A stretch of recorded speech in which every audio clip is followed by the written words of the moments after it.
So ayan, good morning sir and classmates. As you all know, my name is Rusiana and today I am going to present to you my personal SWOT metrics. So first, I will going to show you the roadmap on how am I going to deliver my presentation.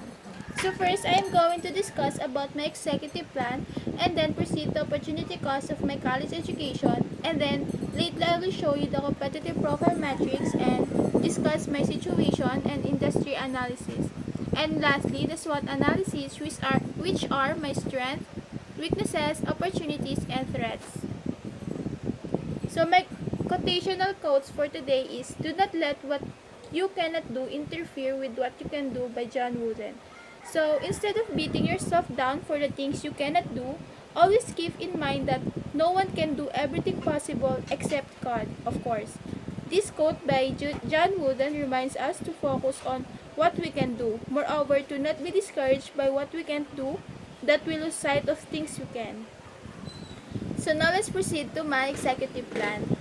So my executive plan for my first 5 years, ages 17 to 21, is of course work hard and maintain good grades and develop more skills while in senior high. Second, finish senior high with flying grades and enough knowledge. And third, go to college with my chosen university, and of course focus on priorities and graduate. So for my next 10 years, ages 22 to 31, pass board exam and become whoever I want to be. Have a job that pays well and secure my financial need. Build my own mansion for my family. Of course, have a good mindset and have faith. And lastly, have a business settled down and financially stable. So for the next page, I will show you my 3 chosen university. So first, I choose University of the Philippines. Second is the Polytechnic University of the Philippines. And lastly, the De La Salle University.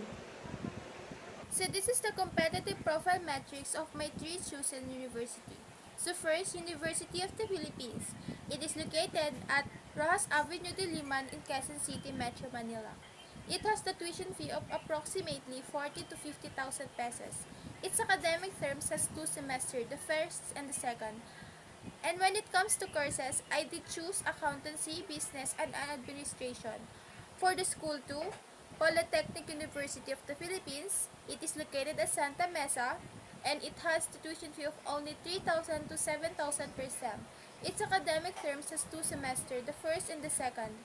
And when it comes to courses, I did choose accountancy and business.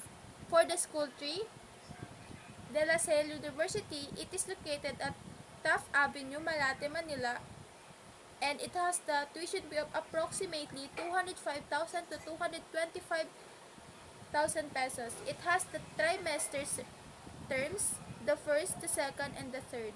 And I choose accountancy, business, and psychology when it comes to courses. So next, the opportunity cost. Those chosen university I have mentioned earlier was known to have the best of the best quality of education.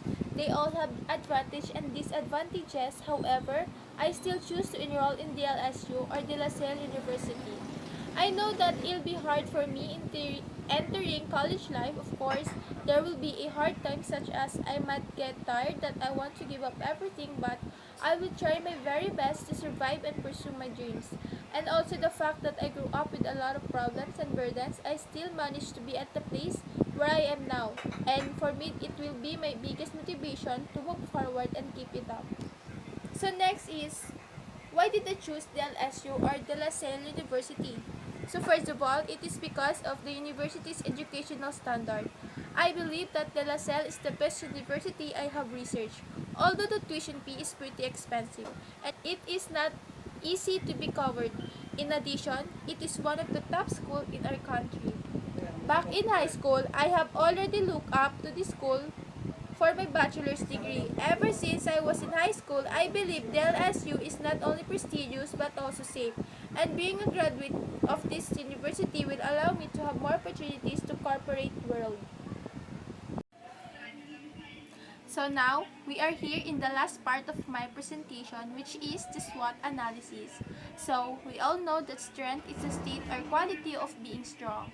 Weaknesses, it is the state or condition in lacking of strength.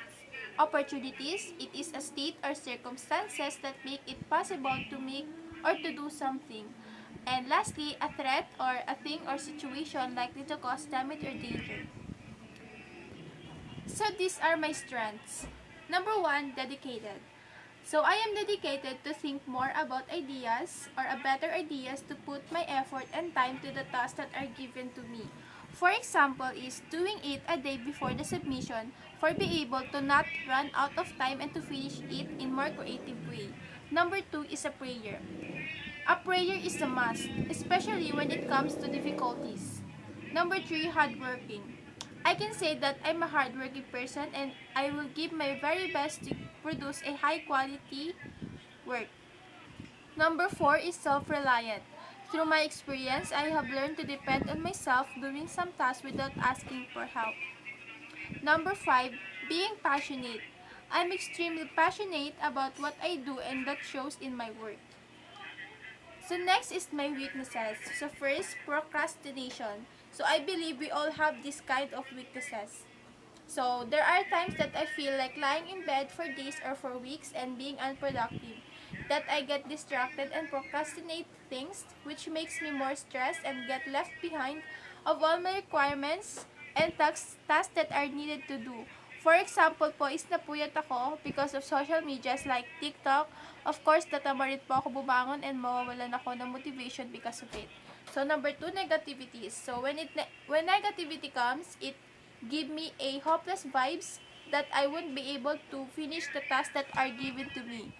For example po is creating a report, then suddenly I might think that I did the wrong thing or a wrong way. So suddenly I might compare my work to others' work and think that they did better than mine.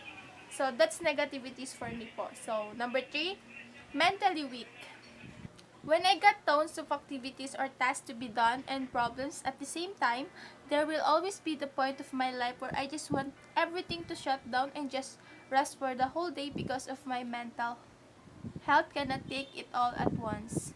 For example, PS, I have a problem dealing with my personal problems, then dumagdag pa po yung pagkarami-rami na activities and tasks that may lead to me to the conclusion of having a anxiety that affects the way I think po.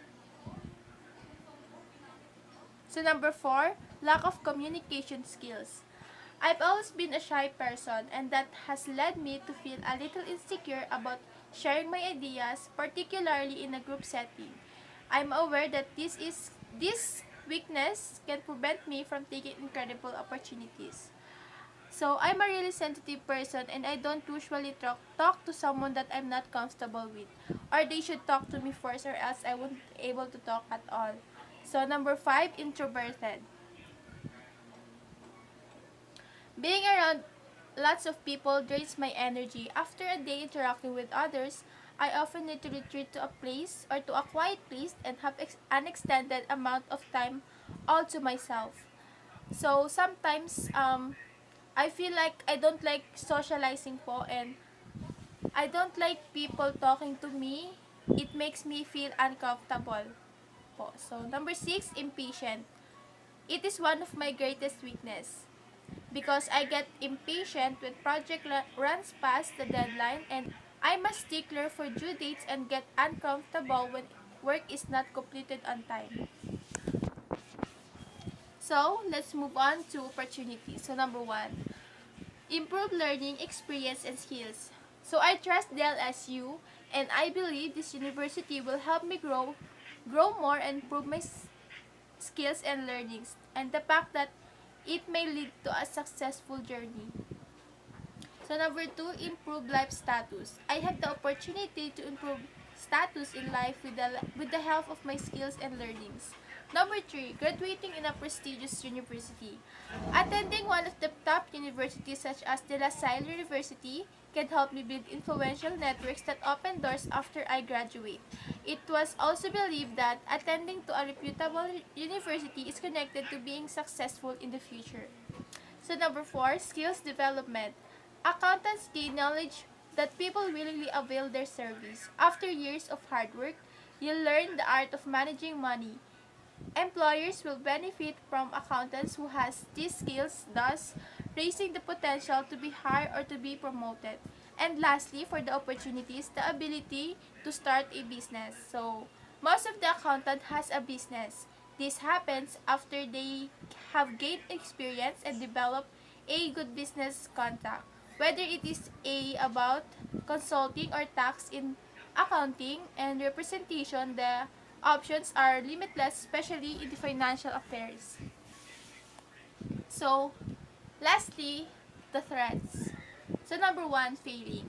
If I fail my academic performance, it will surely affect my academic endeavor such as application to college. Sometimes jeopardizes potential for employment too. So for number two, lack of funds. We all have these kind of threats. Aside from tuition fees and other school bills, there are also a lot of bills that are needed to get paid, especially when it comes to needs like resources. Number three, getting overwhelmed and stressed. With the bunch of tasks and activities that is needed to do, I get easily overwhelmed and stressed thinking how am I going to finish it on time, and it might bring me to the conclusion of being left behind. So number four, increasing tuition fees. It has the possibility po because DLSU is now to be one of the expensive school here in the Philippines. If my parents can no longer afford me to send me there, I may be forced to transfer to a school that is way more affordable, like PUP. So number five, technology addiction. I really have a hard time dealing with this stress. There are times that I want to distract myself from problems by watching movies and funny videos in the internet without timer, but little did I know that I lose a lot of time spending too much on it. So that's all. Thank you for listening. Again, I am Rusiana and this is my personal SWOT metrics. Thank you po.